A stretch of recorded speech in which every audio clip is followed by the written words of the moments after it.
বেশিরভাগ মানুষই জীবনটাকে পার করে, কিন্তু খুব কম মানুষই জীবনটাকে পরিচালনা করে। তুমি যদি জীবনটাকে পরিচালনা করতে চাও তবে অবশ্যই তোমাকে ম্যানেজমেন্ট জানতে হবে। ম্যানেজমেন্ট একটা ডিগ্রি নয় যেটা তুমি কোনো MBA কলেজ থেকে পাবে। ম্যানেজমেন্ট কোনো একটা সার্টিফিকেট নয় যেটা তুমি কোনো মার্কেট থেকে কিনতে পাবে। ম্যানেজমেন্ট একটা স্কিল, ম্যানেজমেন্ট একটা নলেজ যেটা তোমাকে শিখতে হবে।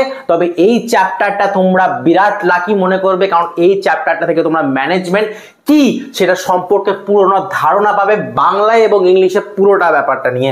দেখো, ম্যানেজমেন্ট বাংলার অর্থ ব্যবস্থাপনা। ম্যানেজমেন্টের প্রপার ডেফিনেশনটাকে যদি ছোটভাবে বলি, দাদা ম্যানেজমেন্টের প্রপার ডেফিনেশনটা কি, সংজ্ঞাটা কি? Management means art of getting work done by others, মানে মানুষকে পরিচালনা করা। তোমার কাজটা মানুষের উপর চাপিয়ে দিয়ে মানুষের কাছ থেকে সেই কাজটাকে আদায় করাটা দায়িত্ব হচ্ছে ম্যানেজমেন্টের। এবার আমি একটা কথা বলি, আমরা পৃথিবীতে সবাই ম্যানেজার এবং তুমিও ম্যানেজার। আজকে তুমি আমার যে ভিডিওটা দেখছো তার মানে তুমি একটা টাইম ম্যানেজ করে ভিডিওটা দেখছো। তুমি দেখতে পারতে রিলস, তুমি দেখতে পারতে ফেসবুক, তুমি স্ক্রোল করতে পারতে ফেসবুকের রিলসগুলো, ইউটিউবের রিলসগুলো, কিন্তু তুমি দেখছো ম্যানেজমেন্টের ভিডিও। তার মানে তোমার এটা মাথায় রাখবে, তুমিও একটা ম্যানেজার, আমাদের মাও একটা ম্যানেজার। ম্যানেজার মানে হচ্ছে management means art of getting work done by the others. কৌশলের সাথে মানুষ পরিচালনা করা, মানুষকে নিজেদের কাজ বুঝিয়ে দেওয়া, সেটা হচ্ছে ম্যানেজমেন্টের কাজ। ম্যানেজমেন্টের স্পেলিং কি? ম্যানেজমেন্টের স্পেলিং হলে MANAGEMENT। আমি দাদা বাচ্চা নয়, আমি 11 12 পড়ি, আমাকে বাচ্চা ভেবো না, আমি স্পেলিংটা জানি। ভাই তুমি স্পেলিংটা জানলেও ওইখানের মধ্যেই ম্যানেজমেন্ট কথাটা লুকিয়ে রয়েছে। দেখো, ম্যানেজমেন্ট জানতে গেলে আগে প্রথমে তোমাকে লাস্টে দুটো লেটার ডিলিট করতে হবে মাইন্ড থেকে। Manage me.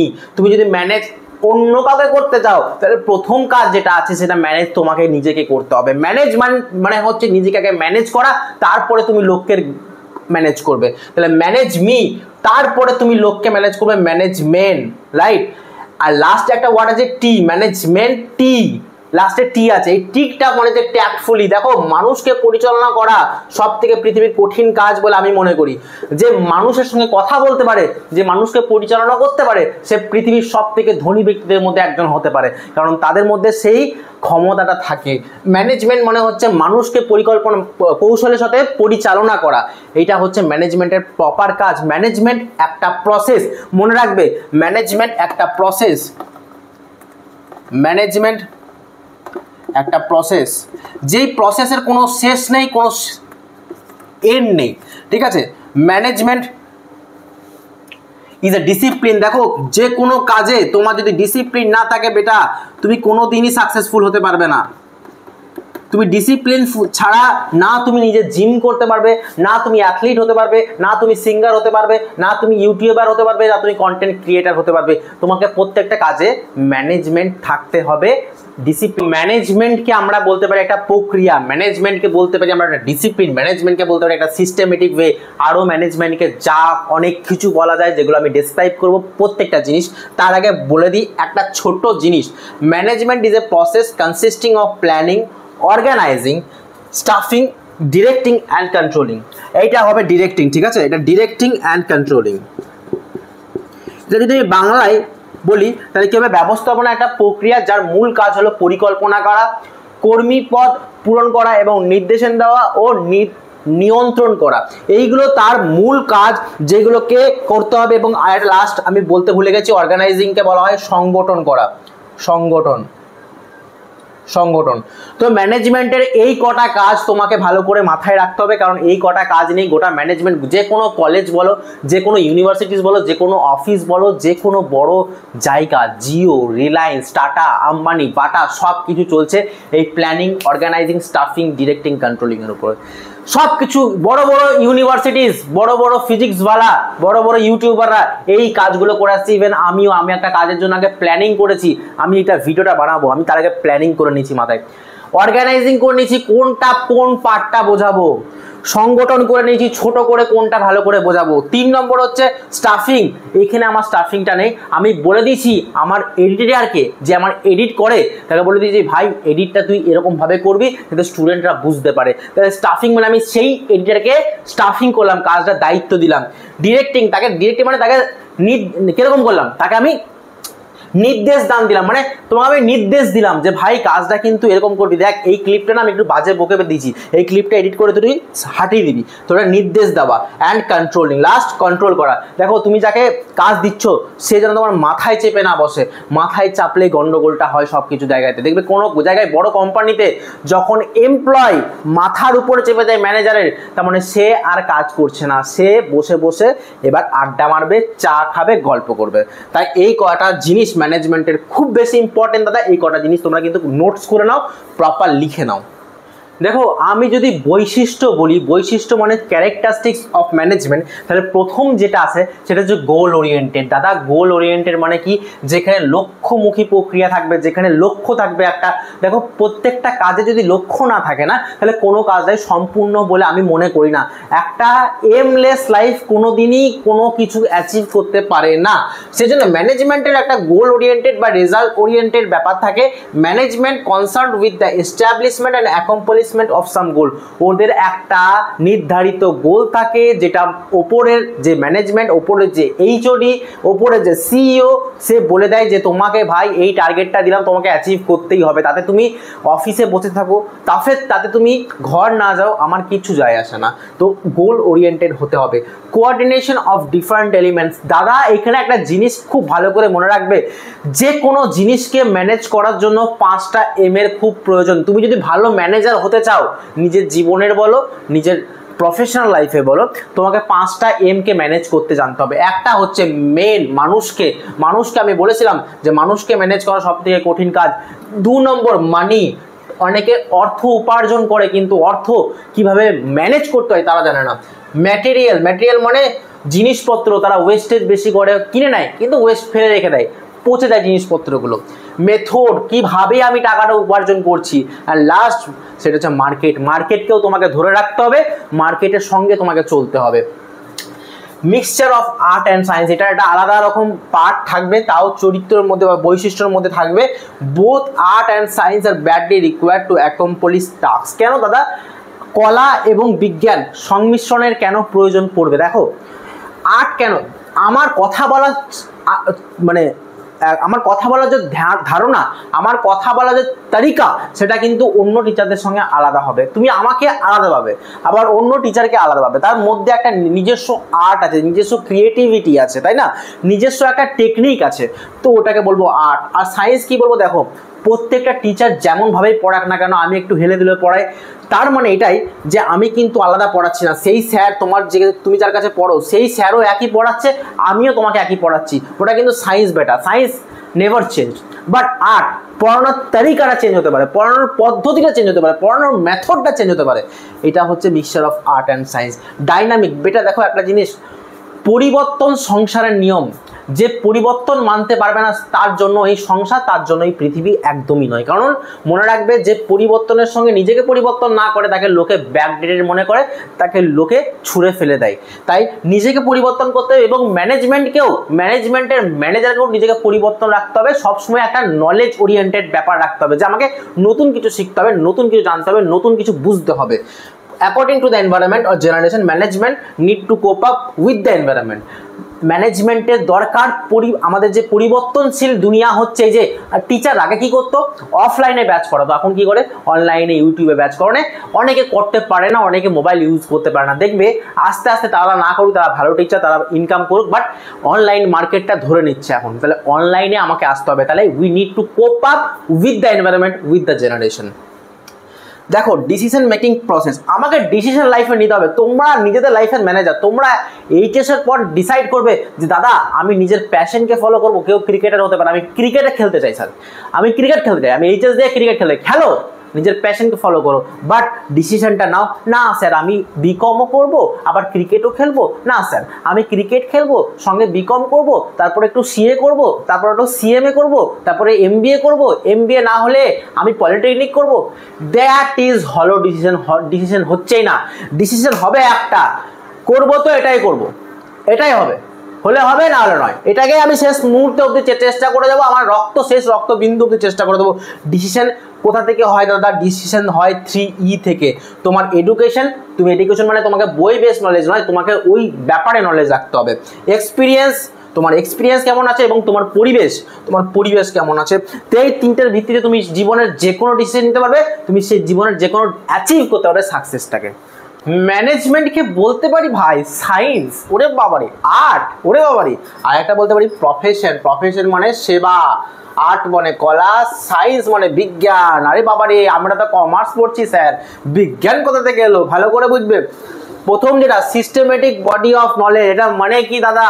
এটার মানে হচ্ছে দেখো আমরা প্রত্যেকটা জিনিস সিস্টেমেটিক ওয়েতে করি। তুমি ভিডিওটা চলাকালীন তুমি কোনোদিনই 15 মিনিটে যাবে না, তুমি আগে প্রথম 5 সেকেন্ড দেখবে দাদাটা কেমন পড়াচ্ছে রে ভাই, স্যারটা কেমন পড়াচ্ছে রে ভাই, তারপরে তুমি ভিডিওটা কন্টিনিউ করবে। তুমি সিস্টেমেটিক ওয়েতে চলছো, তুমি বাইক চালাচ্ছ সিস্টেমেটিক ওয়েতে বাইক চালাচ্ছ, ক্লাচ ছেড়ে বাইক চালাচ্ছ, অ্যাক্সিলারেটরটা ফুল দাবিয়ে দিচ্ছ, কোনো ট্রাফিক রুল মানছ না, তাহলে ওটা কিন্তু সিস্টেমেটিক বডি অফ নলেজ হচ্ছে না। আমরা যে কোনো কাজ পরিকল্পনাটা আগে করি, তারপরে কি করি অর্গানাইজ করি। আমরা ধরো একটা পিকনিক করব, পিকনিক করার আগে আমরা একটা পরিকল্পনা করব কোথায় পিকনিকটা করব, তারপরে ডিসাইড করব কি রান্না হবে। তাহলে প্রথম হচ্ছে পরিকল্পনা, তারপর হচ্ছে অর্গানাইজিং, তার মানে একটা systematic body of knowledge. Second point principal based on experience. দেখো ভাই যে কোনো নীতি যে কোনো প্রিন্সিপাল আসে এক্সপিরিয়েন্সের এক্সপিরিয়েন্স অনুযায়ী।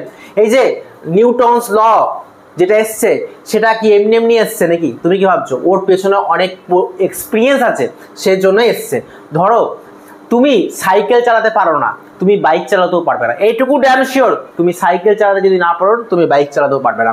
তার মানে তোমার পুরনো এক্সপিরিয়েন্সটা নতুন এক্সপিরিয়েন্সের সঙ্গে যোগ হয়ে একটা অ্যাডিশনাল একটা নতুন ডিসকভারি হচ্ছে। তার মানে এক্সপিরিয়েন্স থেকেই কিন্তু আমাদের প্রিন্সিপাল বা নীতিটা আসে। ইউনিভার্সাল ভ্যালিডিটি, দেখো পৃথিবীতে এমন কোনো জায়গা নেই যেখানে ম্যানেজমেন্ট চলে না। জানতে বা অজান্তে নিজের জীবনে আমরা নিজেরাই ম্যানেজার, আমরা নিজেরাই ম্যানেজমেন্ট করি, টাইম ম্যানেজ করি, সময় ম্যানেজ করি, টাইম ম্যানেজ করি, হেলথ ম্যানেজ করি, সিস্টেম ম্যানেজ করি, মাথার মস্তিষ্ক ম্যানেজ করি, সব কিছু ম্যানেজ করে যাচ্ছি। তাহলে ইউনিভার্সাল ভ্যালিডিটি মানে সর্বজনীন, এটা নিয়ে রাখে সর্বজনীন বৈধতা। কজ অ্যান্ড এফেক্ট রিলেশনশিপ, এটা মানে কি দাদা? আমরা বুঝি যদি এটা এমনি হয় তাহলে এটা এমনি উত্তরে আসবে। যদি আমি এটা করি, যদি আজকে আমি টিউশন না গিয়ে ফুচকা খেতে যাই, তাহলে ফুচকা কাকু আমার বাবাকে ইনফর্ম করে দেবে যে আমার দোকানে এসে ফুচকা খাচ্ছিল পড়তে না গিয়ে। তার মানে ওটা একটা কজ, তার এফেক্ট কি হবে? আমি যদি পড়তে যাই আজকে আমাকে স্যার মারবে, দারুণ খেলাবে আজকে, তাহলে এটা হচ্ছে তোমার কজ কি এফেক্ট কি। আমি যদি পড়তে না যাই তাহলেও খেলানো যাবো, তার থেকে ভালো একটু পড়ে নিই, পেট ব্যথার নাম করে এক্সকিউজ দিয়ে আজকে ঠিক ম্যানেজ করে নেবো। তাহলে প্রত্যেকটা কাজে কারণটা আর তার এফেক্ট কি হতে পারে সেটাও দেখি। 5 নম্বর ইউজ অফ সায়েন্টিফিক টুলস। দেখবে ম্যানেজমেন্ট, যে আমি ধরো একটা বড় কোম্পানি চালাচ্ছি, তাহলে আমাকে নিশ্চয়ই মাথায় রাখতে হবে, আমাকে স্ট্যাটিস্টিক টুল বানাতে হবে, একটা গ্রাফ বানাতে হবে। ওরে বাবারি আমার কোম্পানিটা এরকম করে এরকম করে ইনক্রিজ করছে, তাহলে আমাকে এটা কি হচ্ছে? স্ট্যাটিস্টিকের টুল বানাতে হচ্ছে। তাহলে এটা কি সায়েন্টিফিক টুল হচ্ছে কি হচ্ছে না? হচ্ছে। এটা আর্টস কলা কেন বলতে পারি? Practical knowledge. ভাই একটা কথা বলে রাখি, শুনে রাখো, আমি সাঁতার কোনোদিন বই পড়ে শিখতে পারবো না, অসম্ভব ব্যাপার। আমি কোনোদিন সাঁতার বই পড়ে শিখতে পারবো না যতক্ষণ না আমি জলে নামছি। এটা মনে রাখতে হবে যে আমাকে জানলে হবে না, ওটাকে ইমপ্লিমেন্ট করতে হবে, প্র্যাকটিক্যাল নলেজ রাখতে হবে। পার্সোনালাইজ অ্যাপ্লিকেশন, এটার মানে কি দাদা? ব্যক্তিগত সুলভ প্রয়োগ। মানে কি দাদা?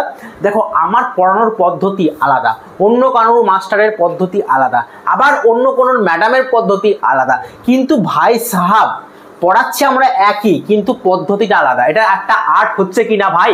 আমি এত সুন্দর কথা বলছি, তোমাদের ভাল লাগছে কিনা? 3 নম্বর ক্রিয়েটিভিটি, সৃজনশীলতা। মানে কি দাদা? সব কিছু কাজে ক্রিয়েটিভিটি দরকার। আমি যেমন একটা ইন্ট্রোডাকশন দিয়ে সবসময় শুরু করি, যে কোনো ভিডিও দেখবে আমার ইন্ট্রোডাকশন দিয়ে শুরু করে, ওটাই আমার ক্রিয়েটিভিটির প্রমাণ দেয়, ওটাই আমার সৃজনশীলতার প্রমাণ দেয়, ওটাই আমাকে নতুন করে তৈরি করে। 4 কন্টিনিউয়াস প্রসেস। দেখো আমি ম্যানেজমেন্ট প্রত্যেকটা দিন করছি, যে আমি ক্যামেরাটাকে ম্যানেজ করে ধরে রেখেছি কোনো একটা জায়গায়, তো এটাকেও ম্যানেজ করা। প্রত্যেক দিন যখনই ভিডিও করবো তখনই আমাকে ম্যানেজ করতে হবে, যখনই আমি ভিডিও করবো তখনই আমাকে লাইট জ্বালাতে হবে, যখনই আমি ভিডিও করবো তখনই আমাকে ক্যামেরা অন করতে হবে, যখনই আমি ভিডিও করবো তার আগে আমাকে খেতে হবে। তাহলে এটা কন্টিনিউয়াস প্রসেস, একদিনে কোনোদিন শেষ হয় না। Management is a continuous process. 5 নম্বর থিওরিটিক্যাল নলেজও লাগে ভাই। থিওরিটিক্যাল নলেজ লাগে 10%, 90% লাগে প্র্যাকটিক্যাল নলেজ, যেটা আমরা এক্সপিরিয়েন্সের দ্বারা পাই।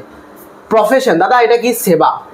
দেখো ডাক্তারি একটা প্রফেশন, টিচিং একটা প্রফেশন, ঠিক আছে, LLB ল একটা প্রফেশন, ঠিক আছে, পুলিশ একটা প্রফেশন। তো এরা কি করছে, সমাজের সেবা দিচ্ছে। আমি একটা তোমাদেরকে সেবা দিচ্ছি, আরে ঠিক আছে, থ্যাংক ইউ। হ্যাঁ, তো আমি একটা সমাজের সেবা দিচ্ছি, বার্তা দিচ্ছি তোমরা আমার কাছে কিছু শিখছো, তাহলে এটা সেবা। Profession well defined body of knowledge, সুনির্দিষ্ট জ্ঞানের ভান্ডার। আমি তোমাকে পড়াচ্ছি, এবার আমি পুলিশের ড্রেস পরে আমি যদি IAS অফিসার বলে নিজেকে, তাহলে আমাকে লোকে পাবলিকে কেলাবে। তাহলে কি হবে, well defined body of knowledge,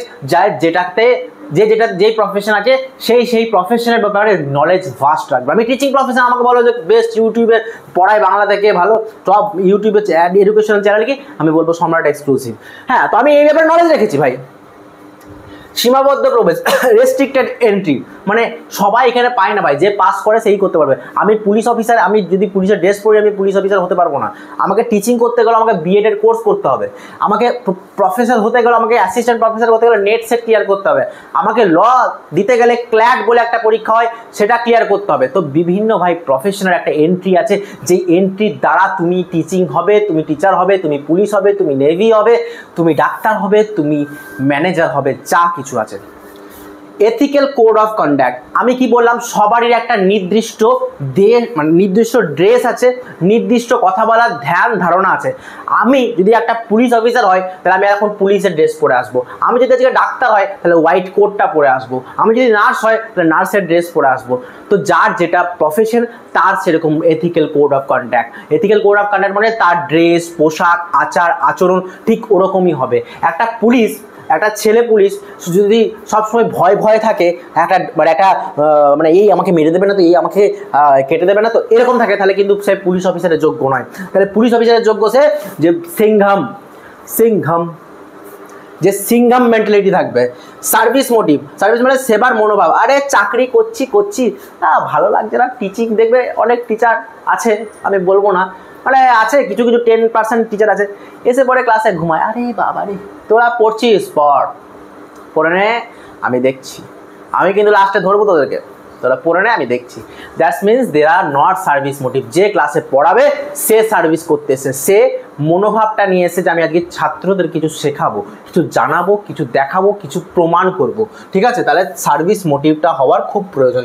তাহলে ম্যানেজমেন্ট সায়েন্স আর্ট প্রফেশন, এটা বুঝতে পেরেছো? যদি পেরে থাকো, একটা দুর্দান্ত একটা কমেন্ট দাও তো, একটা মন খুশ করার।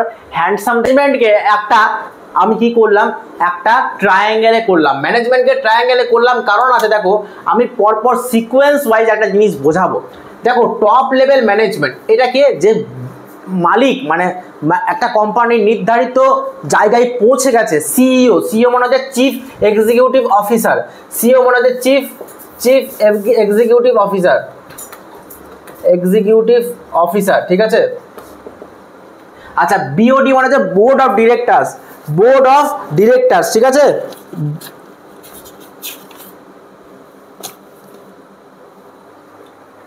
BOD মানে হচ্ছে board of directors. General manager, এরা কি করে দাদা, এরা একটা গাইডলাইন বানায়, এরা একটা নিয়ম বানায়, এরা একটা প্রিন্সিপাল বানায়, যেটা ফলো করে এরা দুজন। মিডল লেভেল ম্যানেজমেন্ট এবং লোয়ার লেভেল ম্যানেজমেন্ট, এরা সব কিছুতে হর্তা কর্তা ধর্তা বিধাতা, এরা সব কিছুর মেন মালিক। এরা বলবে, যা বলবে তাই কথা শোনা হবে, কোনো রকম অন্য কথা হবে না। কথা বললেই আউট, কোম্পানি থেকে আউট। এরা সবসময় লং টার্মে ভাবে। এরা কিসে ভাবে দাদা, এরা লং টার্মে ভাবে। এরা কি করে দাদা, এদের নিজস্ব একটা পলিসি থাকে, যেটা নিজেরা বানায়। আমার নিয়মে চলতে হলে, আমার কোম্পানিতে কাজ করতে হলে আমার নিয়ম মানতে হবে, না কাজ করতে হলে চলো photo. Second thing, middle level management, এরা চাপের সৃষ্টি ভাই। এরা উপরকেও তেল মারে, আবার নিচেকেও তেল মারে। মানেটা কি হলো, এরা production manager, purchase manager, sales manager, ঠিক আছে, অ্যাকাউন্টস ম্যানেজার। এরা না পারে উপরে যেতে, না পারে নিচে আসতে। কিন্তু এদেরকে মনে রাখবে, এদের দায়িত্ব কিন্তু অনেক থাকে, এদের কাজ কিন্তু অনেক থাকে। নিচে যা ঝামেলা হচ্ছে সেগুলোকে মেটানো কাজ, ওপরে যা ঝামেলা হচ্ছে ওপরের কথা শোনারও তাদেরই কাজ। তাহলে মাঝখানে এরা চিপে পিষ্টে মরেছে। তাই ভাবো না, যারা সেলস ম্যানেজার আছে তাদের জীবনটা অনেক সোজা, তাদের জীবনে একটা টার্গেট দিয়ে দেবে না এমন, সে টার্গেটটাই টার্গেট হয়ে যাবে সব কিছু। ঠিক আছে, এরপর আসে সুপারভাইজার, সুপারিনটেন্ডেন্ট, ফোরম্যান, ইন্সপেক্টর। মানে এরা কি করে, এরা যারা এদের থেকেও নিচে আছে ওয়ার্কার্স যারা আছে তাদেরকে কাজটা দিয়ে দেয় এবং মেশিনগুলো ঠিক মতো চলছে কিনা দেখে। ঠিক আছে, কে কাজ করছে, কে ফাঁকি মারছে, কে মেশিন চালাচ্ছে না, কে ঠিকঠাক ইউজ করছে, কে আবার মেশিনটাকে তুলে পকেটে ভরে নিয়ে চলে যাচ্ছে বাড়ি। তো এই সব দায়িত্বগুলো কারা করছে? Lower level management. তো lower level management upper level বা মিডিল লেভেল ম্যানেজমেন্টকে ইনফর্ম করে, middle level management top level ম্যানেজমেন্টকে ইনফর্ম করে। লোয়ার লেভেল ম্যানেজমেন্টের আরেকটা নাম হচ্ছে অপারেটিং ম্যানেজমেন্ট। কি ম্যানেজমেন্ট দাদা? Operating management. এই কাজগুলো হচ্ছে ম্যানেজমেন্টের তিনটে ট্রায়াঙ্গেলের part, top level, middle level এবং লোয়ার লেভেল, বা তিনটে স্তর বলা হয় বাংলাতে। ঠিক আছে, তিনটে স্তর। এরপরে আসবো অন্য। লুদার গুলিক একটা জিনিস বলেছে, সেটা হচ্ছে ইয়ো পডস্কর্ব। পডস্কর্ব, পডস্কর্ব মনে রাখো আমার সঙ্গে, ইয়ো পডস্কর্ব। কি দাদা পডস্কর্বের মানেটা কি? P for planning, O for organising, D for directing, S for staffing, CO এটা একসঙ্গে আছে। CO মানে coordinating, CO মানে coordinating, right? R for reporting and last B for budgeting। এটা মনে রাখবে। কে দিয়েছিল? না, লুদার গ্যালিক দিয়েছিল। এটা সবথেকে most important. Planning, organising, directing, staffing, coordinating, reporting, budgeting, এগুলো প্রত্যেকটা আলাদা আলাদা ভিডিও আসবে। প্রিন্সিপাল অফ ম্যানেজমেন্ট চ্যাপ্টারটা যখন বুঝবো এইগুলো বুঝে নেবো। তার আগে ভাই যদি ভিডিওটা ভালো লেগে থাকে, পছন্দ হয়ে থাকে, একটা কমেন্ট দিয়ে যেও, একটা সাবস্ক্রাইব দিয়ে যেও।